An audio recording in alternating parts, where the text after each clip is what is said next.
Ингушетия представит свой туристический потенциал на ежегодной международной туристической выставке «Джата Туризм Экспо-2017». Она будет работать в столице Японии Токио с 21 по 24 сентября.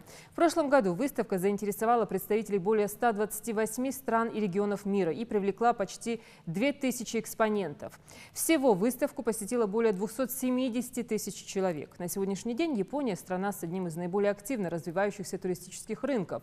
Комплексное и многогранное представление российского турпотенциала на выставке «Джата-2017» окажет положительное влияние на развитие въездного турпотока из Японии в нашу страну. Ингушетия всегда была интересна иностранным гражданам, особенно из стран Восточной Азии. В рамках презентации, помимо классических маршрутов, на выставке будут представлены новые туры, направления по республике, позволяющие познакомиться с культурой и историей нашего региона. Большой поток туристов заинтересовывается Ингушетией именно с Восточной Азии. Нужно также сказать, что туристический потенциал, он расширяется с каждым годом. То есть строится новая инфраструктура, облагораживаются туристические маршруты.